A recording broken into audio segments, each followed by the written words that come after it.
Spirometri dasar dokter harus bisa melakukan hingga bisa menginterpretasi ya. Sebentar.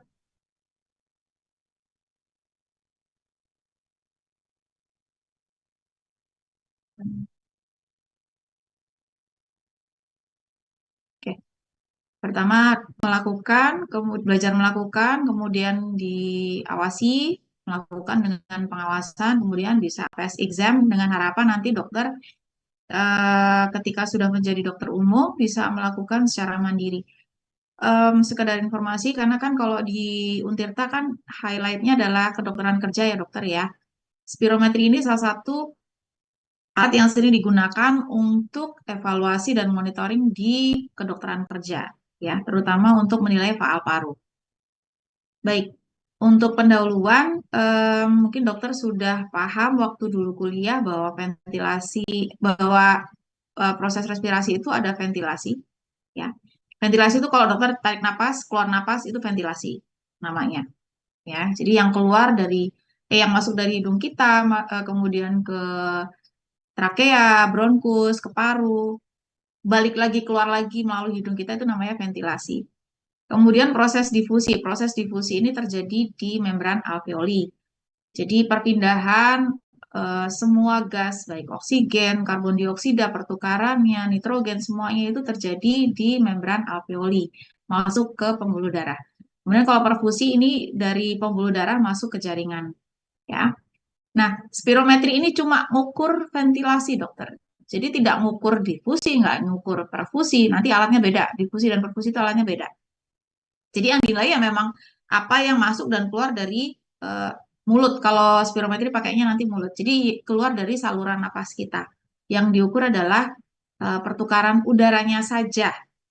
Nah, nanti ada dua jenis yang dinilai yaitu volume statis dan volume dinamis. Yang membedakan ini nanti adalah manuver. Manuver itu adalah cara kita melakukan tindakannya ya.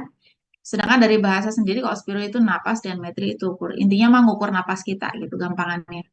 Oke. Proses ventilasi itu ada dua, inspirasi. Dokter kalau tarik napas itu namanya inspirasi dan dokter kalau keluar napas itu artinya ekspirasi. Kelainan ventilasi itu cuma dua, dok. Restriksi dan obstruksi. Bedanya apa? Restriksi itu apa saja yang menghambat paru mengembang. Gampangannya seperti itu. Jadi semua yang mengganggu atau menghambat paru itu mengembang itu namanya restriksi. Saya contohkan misalkan ada pasien dengan luka bakar luas di daerah dada. Parunya oke-oke aja nggak ada masalah, tetapi ketika sudah diperiksa azan ya. Saya berhenti sebentar ya dok ya, azan ya dok, maaf. Proses yaitu inspirasi dan inspirasi. Kelainan ventilasi itu cuma dua, restriksi dan obstruksi. Tadi saya sampai ke kelainan restriksi. Jadi gampangannya adalah kalau misalnya ada hambatan paru mengembang dengan sempurna itu namanya restriksi. Saya contohkan tadi kalau misalnya ada pasien pasca luka bakar luas hingga jadi keloid di bagian dada yang juga luas, walaupun parunya nggak ada masalah, tetapi karena ada hambatan di bagian luar di kulitnya, maka terjadi restriksi. Parunya nggak bisa ngembang sempurna. Contoh lagi, misalkan ada fraktur. Fraktur yang sudah mulai ada kalus, kadang-kadang masih timbul nyeri, itu juga menghambat paru mengembang dengan sempurna. Ya, jadi kalau restriksi itu intinya yang menghambat paru mengembang, mulai dari luar kulit, kemudian subkutis, misalkan contohnya pasien-pasien dengan obesitas, kemudian di fasia, contohnya fasciitis, kemudian di tulang, contohnya fraktur atau osteomyelitis bagian kosta, kemudian di pleura, contohnya pleuritis, pleuritis exudativa, pleuritis sika, sika itu artinya fibrosis ya, atau ada pneumotoraks, baru kemudian di parunya, contohnya di fibrosis paru atau bekas TB yang luas. Dan kalau untuk obstruksi, obstruksi itu hambatan alirannya. Jadi gangguannya ya di saluran napas. Misalkan contohnya ada apa namanya aspirasi benda asing, kemudian obstruksi trakea, massa intralaring, kemudian ada asma, PPOK, itu contoh-contoh kelainan ventilasi yang berupa obstruksi. Oke, sampai sini ada yang mau ditanyakan dulu? Belum ada dong. Oke, baik. Saya lanjut ya. Terus, oke. Ini tipe spirometri zaman dulu, tapi intinya hampir sama. Ada mouthpiece, kemudian di dalam sini ada sensor yang dihubungkan dengan mesin. Mesin kemudian dihubungkan dengan komputer yang bisa kita lihat grafiknya dan bisa digunakan untuk mencetak grafik dan hasil angkanya. Ya, jadi nanti yang keluar adalah grafik disertai angka. Kemudian kita bandingkan dengan nilai normal. Nilai normal itu beda-beda. Jadi kalau misalkan kita yang orang Indonesia tentu berbeda dengan nilai normal orang ya bule misalnya orang Amerika yang Kaukasia begitu. Beda juga dengan orang-orang yang berkulit hitam atau orang-orang eh, negroid ya. Jadi untuk nilai normal itu ada patokannya sendiri. Di Indonesia ada namanya pneumobile. Pneumobile itu memang nilai normal untuk paal paru khusus orang Indonesia. Nah, ini yang nanti dokter semua akan temukan di RSUD bentuknya hampir sama seperti ini. Ada nose clip, kemudian mouthpiece, ini receivernya, kemudian nanti dihubungkan dengan komputer ya. Komputernya yang akan bisa mencetak nanti di sini ada grafik dan angka. Oke, ini alat-alat spirometri mulai dari yang biasa dipakai handheld itu memang digunakan untuk keperluan pribadi biasanya. Jadi untuk menilai variasi perubahan fungsi paru pagi dan siang biasanya digunakan untuk pasien-pasien asma. Oke, ini untuk interpretasi algoritma dari ATS. Untuk spirometri sendiri itu nggak menilai sampai bawah.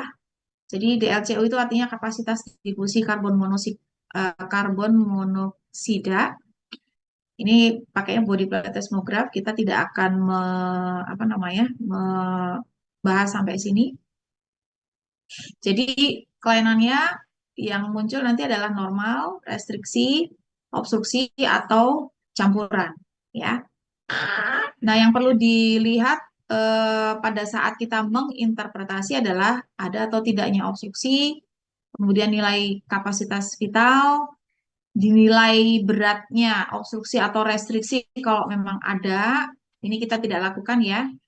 Kalau misalnya memang ada kelainan obstruksi atau restriksi, yang perlu kita consider, yang perlu kita lihat juga adalah performance. Performance itu artinya ini pasiennya benar nggak sih caranya manuvernya, tiup-tiupnya itu benar nggak, ya.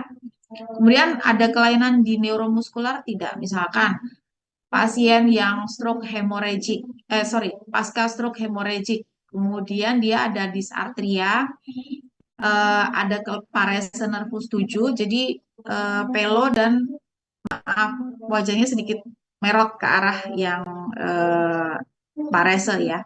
Tentunya dia kalau misalkan masuk ke mouthpiece seperti ini akan susah. Pasti ada bagian-bagian yang bocor. Nah, ini pasti akan mempengaruhi ke hasil. Jadi, kalau misalnya ada, kan kadang-kadang kita nanti nanti dokter kalau misalnya udah mulai periksa pasti tahu maksudnya. Jadi kadang-kadang yang kita lihat itu cuma grafiknya aja, cuma angkanya aja. Kita nggak ngelihat, oh ini pasiennya ternyata mouthpiece-nya bocor tuh di samping kanan kirinya, gitu ya. Jadi jadinya kalau misalkan memang ada obstruksi atau restriksi ya mesti kita lihat apakah ada kelemahan di ototnya. Kemudian apakah ada gangguan di sentral airway-nya. Contohnya misalkan memang ada orang-orang yang aspirasi benda asing misalkan. Tentunya pasti akan berpengaruh ke munculnya obstruksi. Padahal sebenarnya kalau padahal sebenarnya kalau dalam kondisi normal mungkin tidak ada obstruksinya.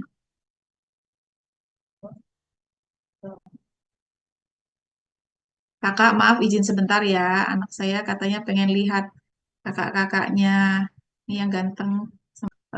Kita punya project itu di tahun 1989 sampai sekitar 1991. untuk menilai 6.000 subjek. Yang ini yang dijadikan dasar apa namanya nilai faal paru pada orang Indonesia. Nanti besok saya liatin bentuk tabelnya seperti apa.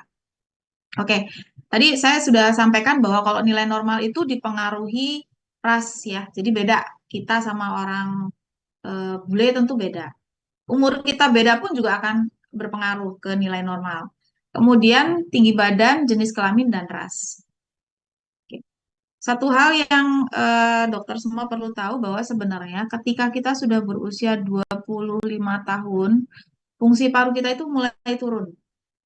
Itu secara fisiologis memang akan turun. Sehingga puncaknya adalah di usia 25 tahun itu paling tertinggi. Maksudnya gimana? Sama-sama tinggi badan 170, orang yang umurnya 22 sama 40 itu pasti beda. Sama-sama tingginya, sama-sama jenis kelaminnya, sama-sama rasnya. Tapi beda usia, ini yang paling berpengaruh. Jadi sebenarnya setelah usia 25 tahun, fungsi paru kita akan decline, turun. Kenapa? Ya karena elastisitas parunya berkurang. Oke. Nah, untuk spirometri yang kita nilai itu ada dua, tadi sudah saya sampaikan, statis dan dinamis. Yang membedakan apa? Yang membedakan adalah manuvernya dan hasilnya. Kalau yang statis, ini memang slow. Jadi saya buka video saya ya, saya contohkan. Oke, nanti kan pakai mouthpiece ya, mouthpiece di mulut kita. Eh, Kemudian pakai nose clip di hidung. Pasien nanti akan diminta untuk melakukan volume tidal 3 kali. Jadi tarik napas biasa.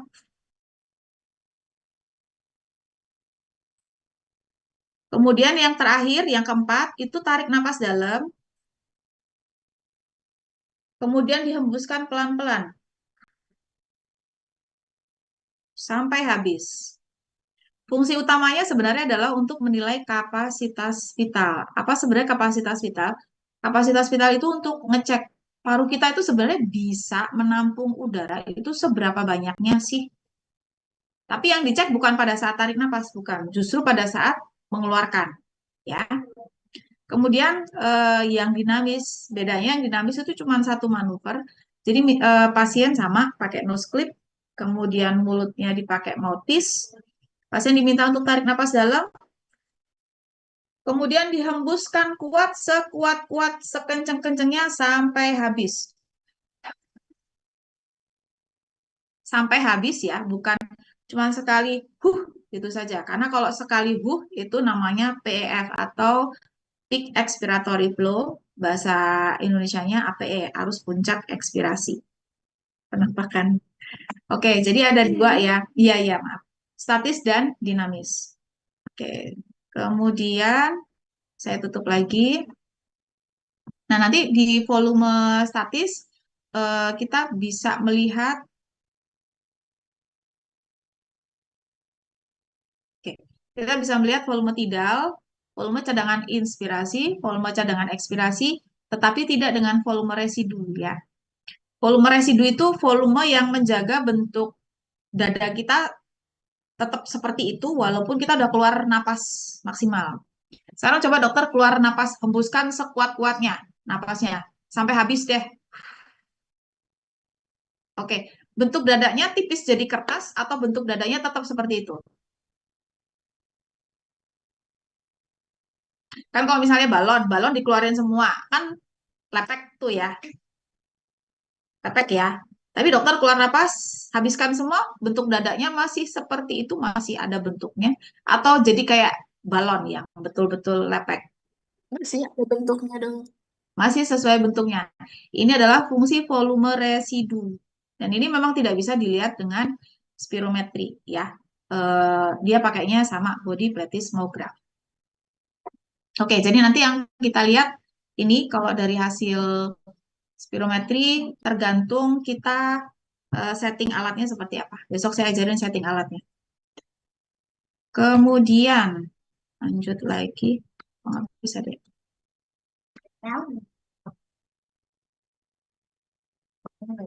Oke. Nah, untuk volume statis yang bisa dilihat lagi adalah kapasitas vital, kapasitas inspirasi. Dua ini juga sama, tidak bisa kita lihat karena dia menggunakan volume residu. Jadi penambahan dari volume residu. Jadi yang bisa kita lihat lagi nanti adalah kapasitas vital dan kapasitas inspirasi. Ya, yang tidak bisa dinilai itu ini sama ini nantinya, dokter. Kalau dari spirometri, volume tidal itu dokter keluar napas tarik biasa normal seperti sekarang ini namanya volume tidal. Kemudian setelah tarik napas biasa, dokter masih bisa tarik napas lagi. Ini namanya volume cadangan inspirasi. Ya, sampai habis itu namanya volume cadangan inspirasi. Kemudian dokter kalau misalnya keluar napas biasa itu namanya volume tidal ekspirasi. Kalau masih bisa menghembuskan napas lagi sampai habis itu namanya volume cadangan ekspirasi. Total penjumlahan dari ini plus ini namanya kapasitas vital. Jadi ini yang kita mau periksa di manuver statis. Yang ini kita nggak bisa periksa. Sampai sini ada yang mau ditanyakan dulu, dokter? Oke, baik. Ini hampir sama.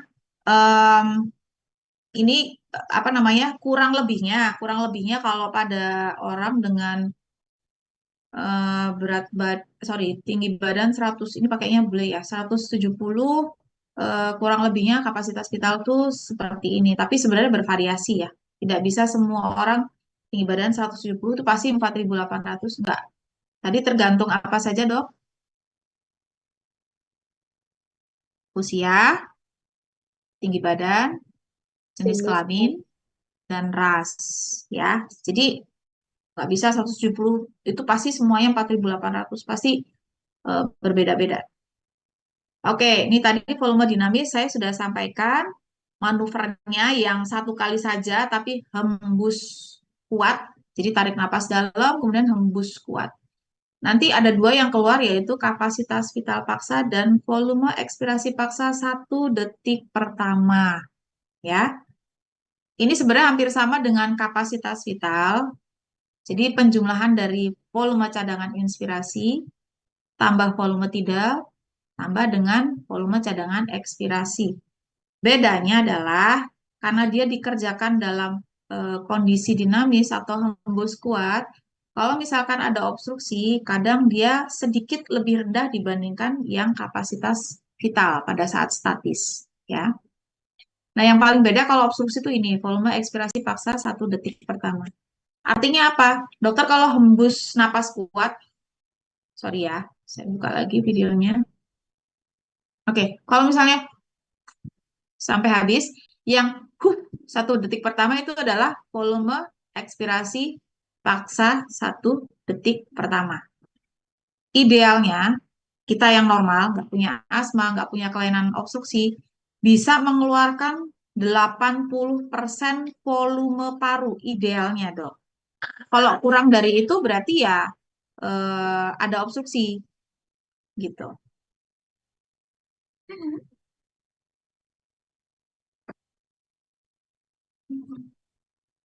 Oke, saya lanjutkan. Ah, ya, ya. Eh, di apa namanya? Di grafik spirometri itu nanti ada dua. Ada yang disebut dengan volume time dan ada yang disebut dengan flow volume loops ya. Volume time itu grafik antara volume dengan waktu, bentuknya yang seperti ini, dokter. Kemudian flow volume loops atau flow volume curve. Ini yang pada saat inspirasi dan ini yang pada saat ekspirasi. Tanpa kita melihat angka, sebenarnya kita bisa melihat kelainan itu dari grafik saja. Dokter lihat di sini ya. Ini dari keseluruhan dia di 3 detik pertama itu sudah plateau. Apa itu plateau? Plateau itu datar. Jadi walaupun kita kesannya kayak ngeluarin udara, sebenarnya di detik 3-4 ini sudah tidak ada lagi udara yang keluar dari saluran napas kita. Dan idealnya 80% itu keluar di 1 detik pertama. Ya, oke. Kemudian kalau flow volume curve itu setelah kita inspirasi, dia akan naik tajam, kemudian turun, tapi tidak steep. Steep itu artinya curam, nggak curam, dia sedikit landai. Kalau misalnya ada yang steep atau curam, biasanya itu ada tanda-tanda obstruksi juga. Oke, nanti saya lihatkan apa namanya kelainannya. Ini tadi sudah saya sebutkan ya. Ini yang normal trace. Misalnya, ini contohnya pada orang dengan kapasitas vital 5 liter ya. Dokter lihat di sini di detik 34 udah plateau, udah datar. Misalkan ada yang sampai detik kelima itu masih naik terus itu berarti ada kelainan. Jadi dari grafik aja kita udah bisa lihat. Oke, kembali lagi. Ini contohnya pasien punya kapasitas vital 5. Di detik 1 detik pertama itu sudah keluar 4 liter. 4 per 5 kali 100%, 80%. Ya. Jadi memang idealnya eh, PEP1 atau volume ekspirasi paksa 1 detik pertama itu keluarnya 80%. Ini idealnya. Misalkan cuma keluar 70%, berarti ada obstruksi. Nanti ada derajat nih obstruksinya. Ini dari pattern grafiknya di detik 34 sudah mulai plateau. Kita lihat untuk pasien-pasien yang obstruktif itu sampai ke detik 6 pun sebenarnya masih naik. Ini kenapa ada garis putus? Karena sebenarnya di titik ini, di 6 detik, itu kadar oksigen di dalam darah itu sudah sangat turun. Jadi sudah mulai ada sinyal yang dikirim dari otak untuk kamu harus tarik napas lagi karena oksigennya udah turun. Ya. Jadi walaupun sebenarnya masih ada udara yang bisa dikeluarkan, tapi karena PaO2 atau tekanan parsial oksigennya itu udah sangat turun, sudah ada sinyal dari otak, ya memang harus tarik napas lagi. Impact-nya apa? Efeknya apa? Yang tajar tuh nggak bisa keluar. Ini yang disebut dengan air trapping. Ya, jadi karena konstruksi yang memang lama terjadi. Kemudian kalau restriksi, itu hampir sama seperti grafik orang normal. Cuman memang dia kecil. Ingat sekali lagi, restriksi itu adalah parunya susah ngembang. Jadi walaupun paru nggak ada kelainan, tapi kalau susah ngembang, otomatis yang bisa masuk atau keluar pun juga sedikit. Ya, ini yang volume time, ini yang flow volume curve. Untuk yang obstruktif, dia naik kemudian steep. Steep itu yang curam. Kalau yang restriktif ya hampir sama seperti yang normal, tapi bedanya dia lebih kecil. Oke? Ini contoh-contohnya saya tadi sudah sebutkan. Ini kalau untuk yang restriktif, kita lihat ada bagian yang scoop out atau lebih curam. Ini karena ada karena ada obstruksinya. Oke, ini kalau secara patologi orang yang ada obstruksi itu seperti ini lebih kecil salurannya. Nah, spirometri sendiri bukan tidak ada kontraindikasi ya. Ada beberapa kontraindikasi, tapi sebenarnya ini adalah kontraindikasi yang relatif. Jadi nggak permanen. Maksudnya relatif itu kalau misalkan sudah teratasi, ya kita bisa lakukan lagi spirometri. Contohnya batuk darah. Kalau udah nggak batuk darah, pasien stabil ya kita sudah bisa lakukan spirometri. Batuk darah, pneumotoraks, angina pectoris. Disarankan kalau ada dua ini, angina pectoris sama infak miokard, ditunggu sampai stabil kurang lebih sekitar 3 bulan. Baru kalau tidak ada tanda-tanda serangan, kita bisa lakukan spirometri. Kemudian aneurisma otak, ya ini sebenarnya boleh dikatakan kontraindikasi yang absolut selama aneurismanya belum diatasi dengan baik ya. Kalau sudah diatasi ya boleh kita lakukan lagi spirometri. Karena kalau aneurisma ada kita suruh tiup-tiup, otomatis tekanan intrakranialnya pun juga ikutan naik. Akhirnya aneurismanya juga akan bisa pecah. Untuk pasca operasi sama kalau udah stabil sudah bisa dilakukan. Asma PPOK itu yang eksaserbasi ya dokter.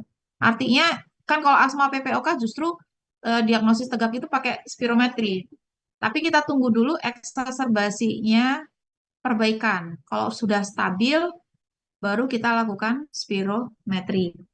Kemudian kalau untuk pneumonia ini bukan kontraindikasi absolut, dua alat yang bisa kita periksa khusus buat pasien-pasien infeksi, kita bisa tetap lakukan spirometri. Ya, jadi misalnya apa namanya ada dua alat yang, oh ini memang khusus infeksius, ya sudah kita bisa segera lakukan spirometri. Persiapannya jelas alat, kemudian pasien dan operator. Alat tadi sudah saya sampaikan, pasien nanti habis ini saya jelaskan apa yang perlu disiapkan. Operator adalah Anda semua yang harus memang berlatih untuk supaya bisa melakukan spirometri dengan apa namanya? Dengan mahir ya. Harapannya sampai mahir ya, Dok. Tidak hanya bisa tapi mahir.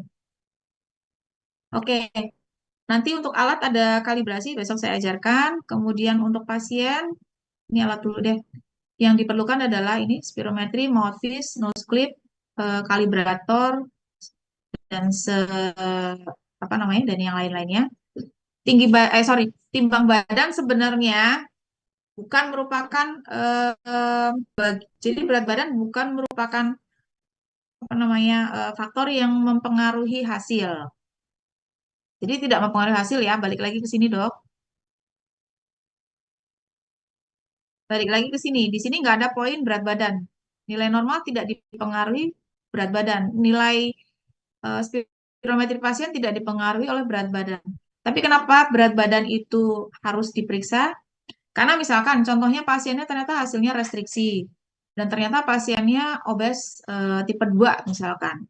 Kita bisa memperkirakan bahwa oh ini restriksinya kemungkinan besar karena subcutaneous fatnya itu sangat tebal atau visceral fatnya juga tebal sehingga mempengaruhi parunya mengembang dengan sempurna.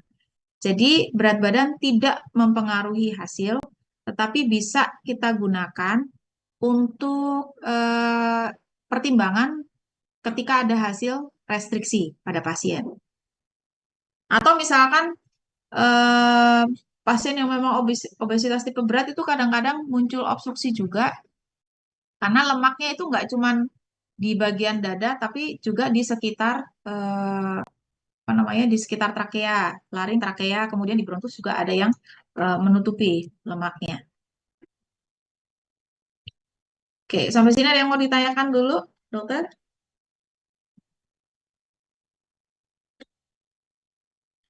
Lanjut ya. Oke.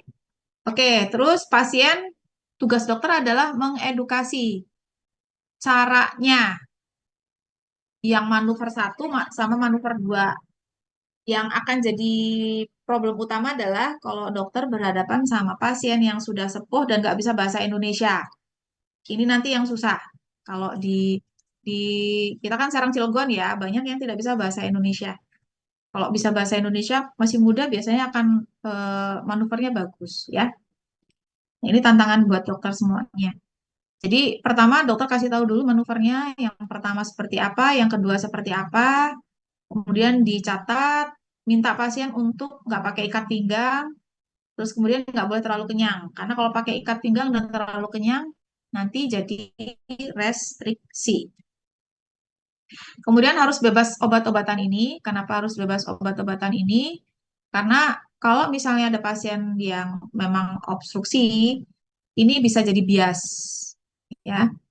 Bebas obat-obatan itu maksudnya bukan yang nggak boleh pakai dalam sebulan gitu nggak. Jadi kalau contohnya Saba itu 6 jam, Laba itu 12 jam, Ipratropium 6 jam, Tiotropium 24 jam. Saya mau tanya dulu, contohnya Saba apa dok? Betul, pintar. Terus apa lagi dokter?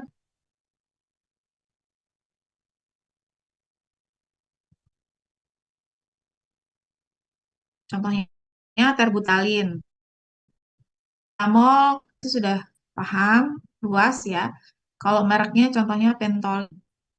Kemudian terbutalin itu contohnya Brikasma atau Berotek. Kemudian fenoterol. Fenoterol contohnya Meptin. Jadi itu obat-obatan yang harus kita bilang, Bapak stop. Kan kita nggak mungkin bilang, Bapak stop Saba dalam 6 jam. Pasti nggak mungkin gitu kan. Dokter kan harus sebutkan, Bapak nggak boleh minum salbutamol dalam berapa jam, bla bla bla gitu. Oke, sekarang untuk laba. Laba contohnya apa, Dok?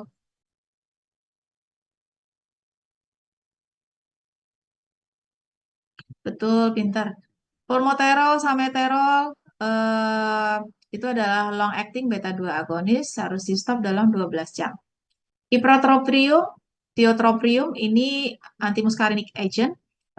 Yang ini short, yang ini long, ya.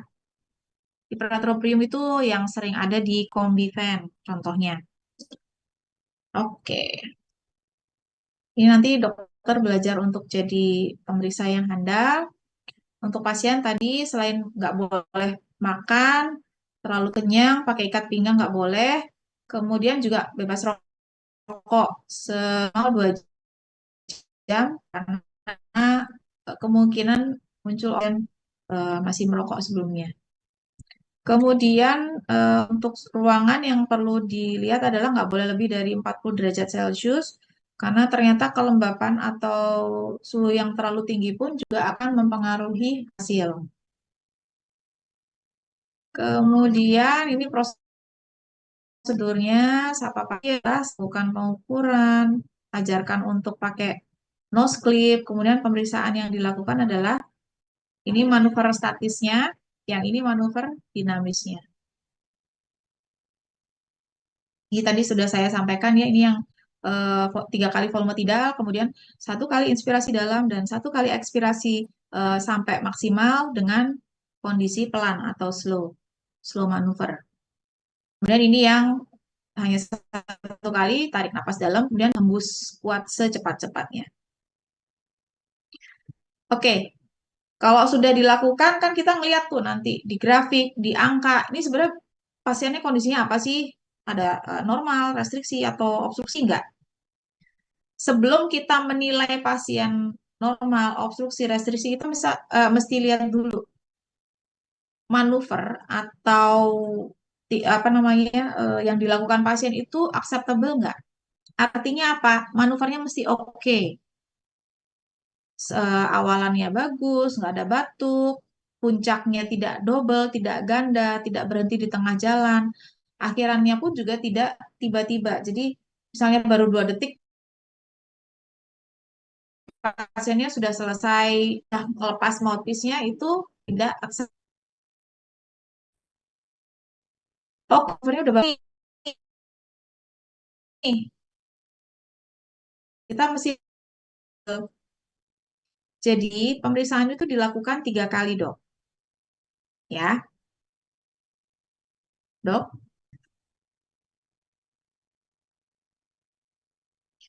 Suara saya putus ya tadi ya? Tidak dok, jelas. Enggak. Oke. Tadi sampai dilakukan 3 kali ya. Jadi kalau misalkan pemeriksaan dilakukan 3 kali, masing-masing dari pemeriksaan itu bedanya nggak boleh lebih dari 5% dan nggak boleh lebih dari 100 mililiter. Contohnya misalkan pasiennya udah dilakukan pemeriksaan kapasitas vital paksanya yang pertama 2.500, kemudian yang kedua 3.000. Kira-kira itu reproducible nggak? Tidak ya dok, Tidak. Kenapa tidak reproducible? karena berarti perbandingannya itu lebih dari 100 mili dok.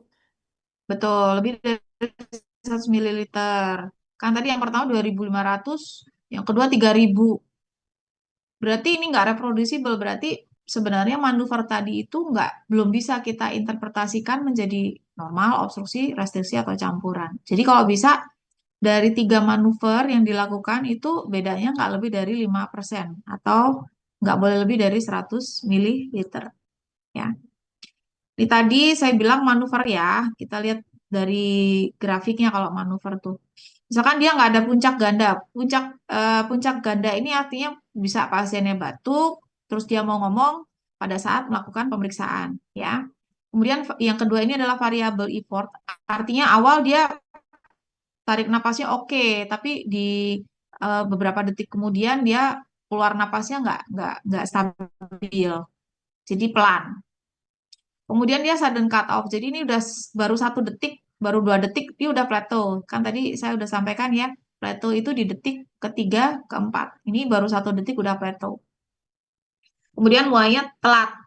Jadi kita sudah kasih aba-aba, dia mulainya telat, slow start. Nah, ini yang tidak reproducible atau inconsistent effort. Bedanya jauh. Idealnya ya nempel, nggak terlalu beda jauh ya. Oke, nah ini untuk interpretasi hasil nanti bisa dibaca sendiri. Yang normal, restriksi, kemudian obstruksi, semuanya dibagi menjadi ringan, sedang, dan berat.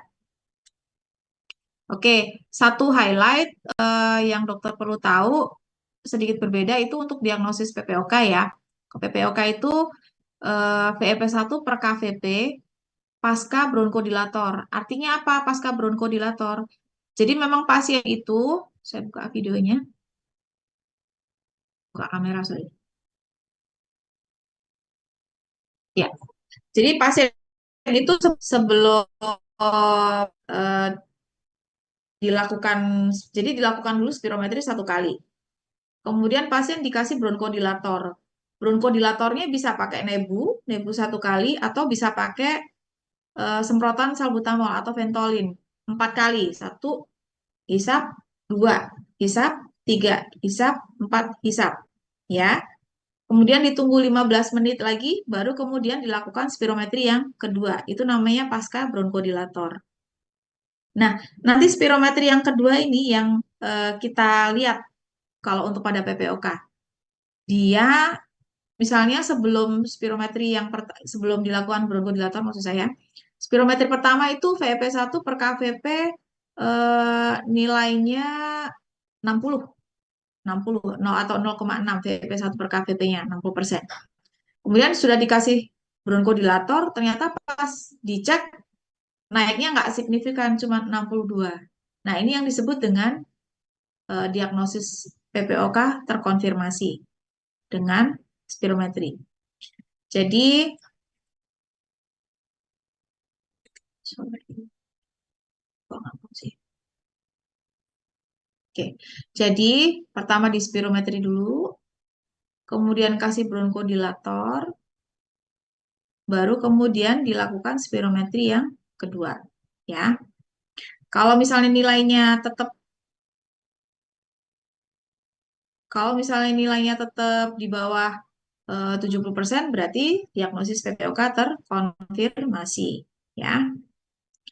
Nah, yang disebut dengan tes bronkodilator negatif itu kalau misalkan PP1 per KVP-nya masih di bawah 70%. Jadi bisa dikatakan pasien PPOK itu spirometrinya negatif bronkodilator tes. Beda dengan asma ya. Kalau asma, spirometri pertama kasih bronkodilator, spirometri kedua dia akan naik lebih dari 200 ml dan lebih dari 12%. Kalau PPOK enggak, dia naiknya tidak signifikan. Oke, sampai sini ada yang mau ditanyakan dulu, dokter? Pada yang mau ditanyakan, karena ini kan masih, tapi dulu kalau nggak salah ada kuliah ini ya, kedokteran okupasi ya, diajarin spirometri juga kan? Nggak ada. Pernah dok, cuma selintas aja dok, kayak pengenalan doang terkait Oh, terus spirometri. diajarin cara pakai alatnya? Nggak. Belum dok. Jebakan Batman ya. Kalau yang seperti ini itu masih obstruksi saja karena nggak ada embel-embel sudah dikasih bronkodilator. Kecuali kalau misalnya, oh pasiennya VEP1 per KVP 0,56 tapi sudah post bronkodilator. Jadi diagnosisnya bukan obstruksi, tapi diagnosisnya sudah PPOK gitu. Ya, paham nggak maksudnya?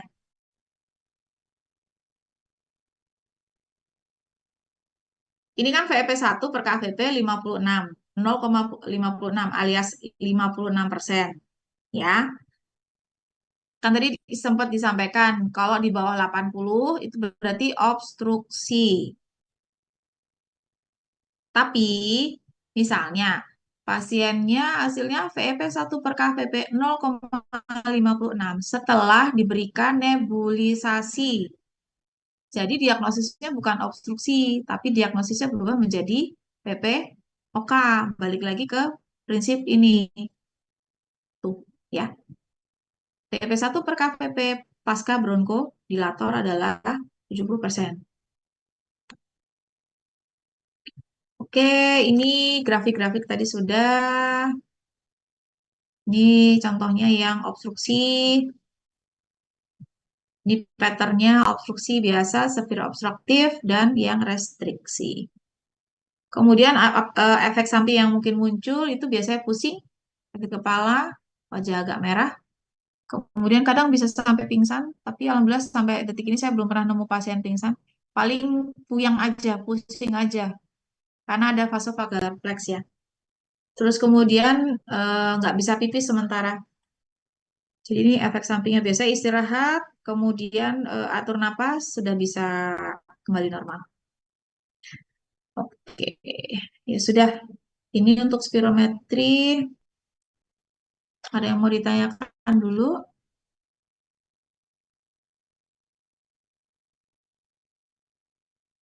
untuk spiro?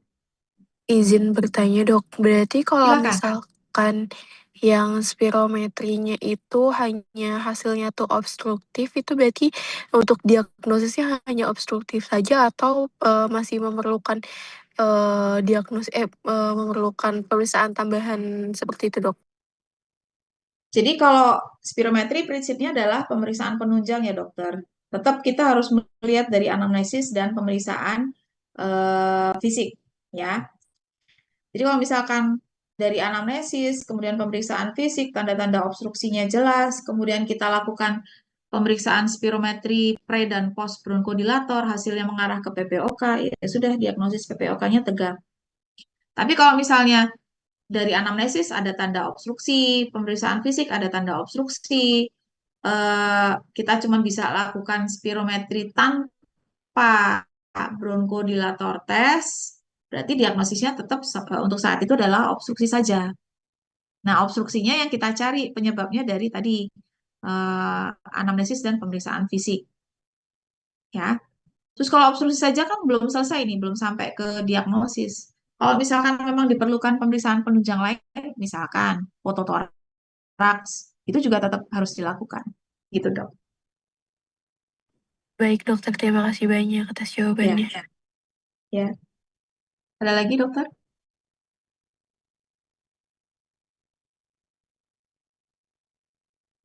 Oke, sedikit ya tentang pemeriksaan fisik toraks ya, biar nggak bingung.